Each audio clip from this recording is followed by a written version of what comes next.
Do you think it would be fun to start a podcast just like us? Buzzsprout offers all the tools you need to launch, promote, and track your podcast and get it listed in all the big directories. Get started today at buzz.simpsonsiblings.com and receive a $20 Amazon gift card after signing up for one of their paid packages. That's buzz.simpsonsiblings.com. Real quick before we start the episode, a big congrats to Timothy Burleson, who won our latest drawing. If you would like to find out how to enter a drawing, which we're doing just about every episode now, follow us at Simpsons Sibs on Twitter. That's Simpsons, S-I-B-S, all one word, on Twitter. Hey everyone, this is Sari. And this is Sean. And we're the Simpsons siblings. We've been watching The Simpsons since we were kids. And talk about it all the time. Today we'll be talking about Dumbbell Indemnity, Season 9, Episode 17, originally aired March 1st, 1998, directed by Dominic Polsino, and written by Ron Hogg. And we've got guest star Helen Hunt as Renee. More on that later. And for our blackboard scene, we have Bart writing, "Silly string is not a nasal spray." Mm-hmm. Good to know. Then our couch gag, we have the family running in, and then they all get crushed into a small cube. Which, of course, makes me think of the line, "Your car's been crushed into a cube. You have 30 minutes to move your cube." I was thinking the same thing. Oh my god. So, on Helen Hunt, did you know that Helen Hunt and Hank Azaria dated in 1994, were married in 1999, and then divorced in 2000? Now you know. Now you know. So, yeah, Helen Hunt. So, pretty much Mo and his girlfriend in this episode were married in real life. They were dating by the time this episode aired, then married the next year, and then divorced the next year. So, pretty eventful. This is also the second episode in a row named after a movie I watched in film school. Because the previous episode was Boy Scouts in the Hood, named after Boys in the Hood. And this one's Dumbbell Indemnity, named after Double Indemnity. This one actually kind of has to do with the original, except the original is insurance fraud, but it was life insurance, and there was like murder involved. So we start out with Bart and Lisa having a Texas snowball fight, which involves them throwing ice cream at each other. Which seems like there's not much consequence for them on that, even though it would be ruining the walls and furniture. Oh, yeah. And then Homer tells them to take a bath, and they said they can't because the water heater's broken. So Homer tries to fix it, and what's he do? He takes a wrench and beats it. And causes what looks like massive water damage to the entire house. Yep, and then he just kind of leaves. Which is, wow, just such a huge difference between season 9 Homer and season 1 through 6 Homer. Whew. Yeah, it's a potentially devastating disaster that's going on, and just going to the bar. He just runs to Moe's. And then we get Mo being all depressed because of how long it's been since he's had a date. So Homer takes him to the bar, and we get more footage from a Dankmas remix. This one's mostly just visuals that they show, but it's part of Dissin' Your Fly Girl. Now, are we intentionally picking episodes that have Dankmas clips, or no! Does Dankmas just pull from everywhere? I'm thinking that's it, because I did not pick either of these for that reason. It just happened to be, and it was actually, I didn't even know where the bar footage was from that video. And then I was watching this, and I'm like, oh my god, this is from Dissin' Your Fly Girl. And if anyone listening doesn't know what we're talking about, just look for Dankmas on YouTube. Yes. You're welcome. Yes, you're welcome. So Mo just completely fails at picking up women, but does okay talking to a flower saleswoman on the street, which seems like a weird thing to do at night. Like, the street's completely empty, and she's selling flowers in the corner. And he's saying all the wrong things, but somehow it's working. Yeah. And then we have Homer, who's been giving bad advice the whole time. It's finally somehow working for Mo. And he just says, let's get out of here, Mo. This is going Oh nowhere. my god. He would be the worst wingman. Oh my god. So Mo and Renee hit it off in a cute little montage and eventually end up having a double date with Homer and Marge eating lobster filled with tacos. Yeah, I love that line. Give me your best food stuffed with your second best food. Yes, sir. Lobster stuffed with tacos.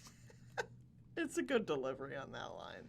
I like, too, on their dating montage when they were going to see the whales, and the name says Willie, formerly Shamu. Yeah, like, what the heck? So, Mo's card gets rejected after he spent too much money on Renee. And I love this whole sequence of Mo trying to explain the plan to Homer. Yeah, when he has the props and everything, Mm-hmm. and Homer ends up, was it in all of it Homer ends up eating? Yeah. And then he says, okay, now the car is you, and this tiny man represents my car. So Homer obviously completely fumbles this plan. And instead of going and putting the car in front of the railroad track, he goes and watches Hail to the Chimp. Which is such a Homer movie. Oh, yeah. Homer and monkeys and chimps. Yeah. And I noticed in the background, there were chimps. There was like a Chimp Washington picture. Really? So I'm thinking, you remember that crappy 1999 Planet of the Apes by Tim Burton? Mm-hmm. That ends with Lincoln as like an ape? This came before that. Oh. So, Tim Burton, I have a couple questions for you. We'll have to get him on the show. Oh, yeah, there we go. That shouldn't be too hard. And I just love this whole sequence of Homer in the car on the hill where he jumps out of the car and circles back. There's that rock that's perfectly there. Yeah. But then we also have before when Mo is trying to bring his car to the attention of the cops. Mm-hmm. He has that Lily sticker on the front. Yeah. It says, oh, I just wanted to show you how good of a parking job I did. And William says, hey, Lou, check out that parking job in 7A. Ooh, that's nice. And Lou's just kind of like drunk, just like admiring a parking job. We also have that other cop that started shooting at the birds because he was drunk. Oh my god. Just the good old competency of the Springfield Police Department. Oh, yes, of course. Homer falls pretty far down into the water. I mean, that would not be survivable. Yeah, even just the impact of hitting the water would be enough to do a lot of damage and hurt to Homer. And it goes pretty deep. Like, just for him to, once he escapes, that's a large distance to ascend back through the water. Oh, yeah, and he's not in very good shape. Probably has gravity working against him. Yeah.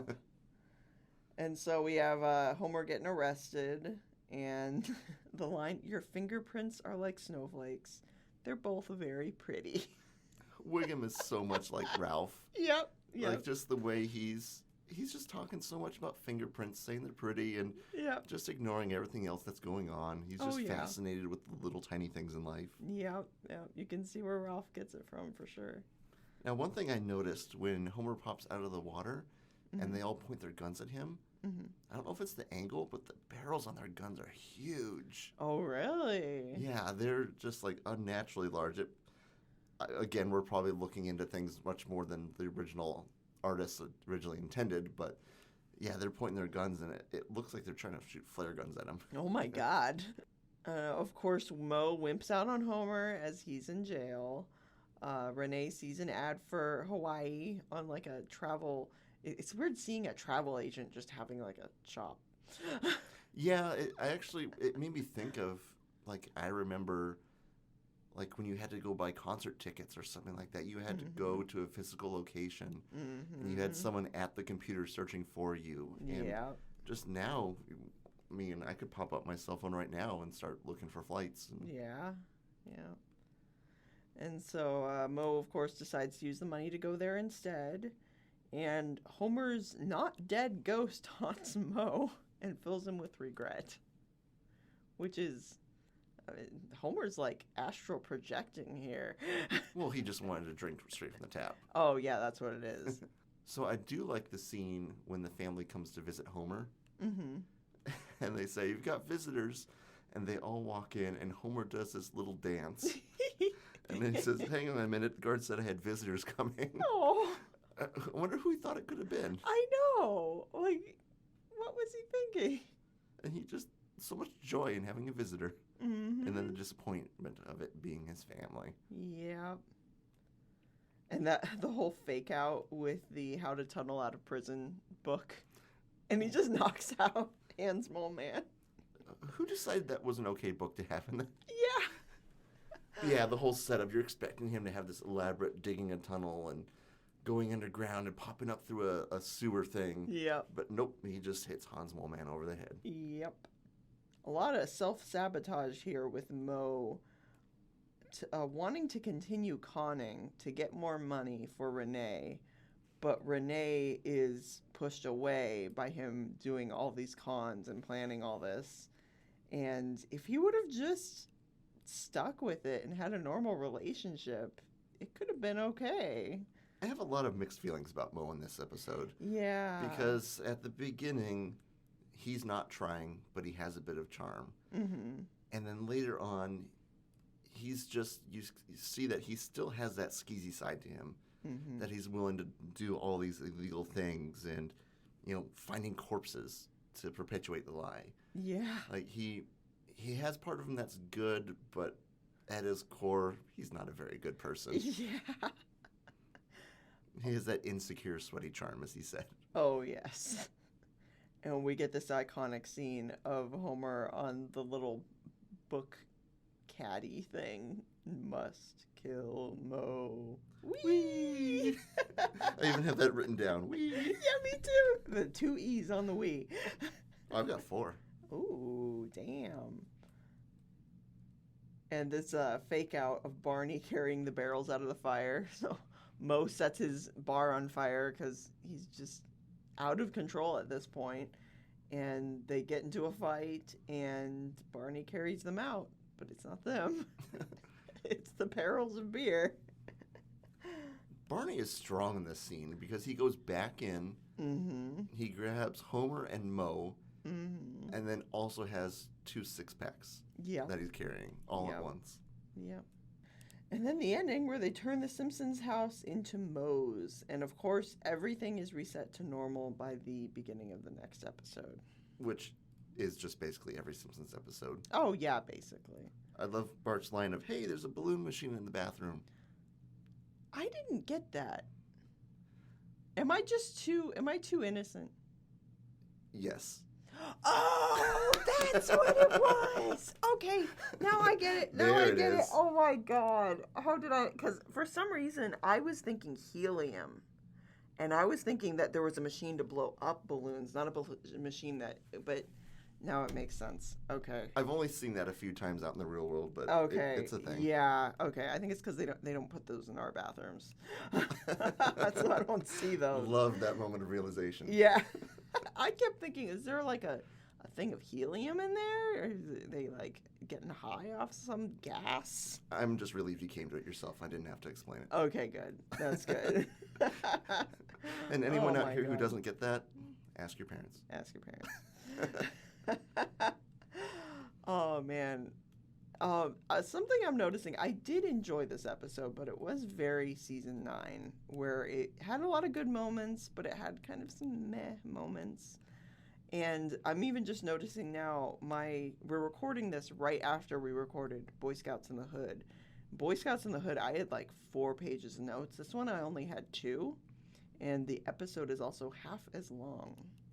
The podcast episode. Yeah, I definitely took less notes on this one. I mean, there's some good jokes, but like I feel like there's a lot of missed opportunities too. Yeah. Like one thing I noted when they're getting on the boat for the cruise, Mhm. there's a big panning shot of the boat, all the police officers there, and there's a sign that says like the police department charity cruise. Mm-hmm. And there's nothing else. Like I feel like Uh-huh. every other scene where they have a sign like that for a big event and it's an opening sequence, there's some sort of joke underneath it or something to like add that one extra classic Simpsons punch. But this, there's just Chief Wiggum sitting there by the sign. That's it. Yeah, and the character of Renee had like no personality. I only picked up her name because I looked up who did the guest voice for her, but she's literally only there for Mo. And yeah, like I usually for our recordings, I'll just know the names of all the characters. Yeah. But this one I had to make sure to write her name down because I knew I wouldn't remember it. Yeah, and just to have a character that's just kind of throwaway like that, she's just there. It's not a bad episode. No, not at all. It's very much a good episode. It's not great, but not terrible. Yeah, that's Dumbbell Indemnity. And we'd like to thank you so much for listening. Our next episode is going to be covering Season 7, Episode 19, A Fish Called Selma. And that's going to pave way for a special episode on Troy McClure 2 weeks after that. So keep an ear out for that. And if you want to get in touch with us, make sure to check out our Twitter accounts for Simpsons Siblings. We are at Simpsons Sibs. That's Simpsons, no space, SIBS on Twitter. So follow us, message us, do all that kind of stuff. And until next time, Bye, everybody.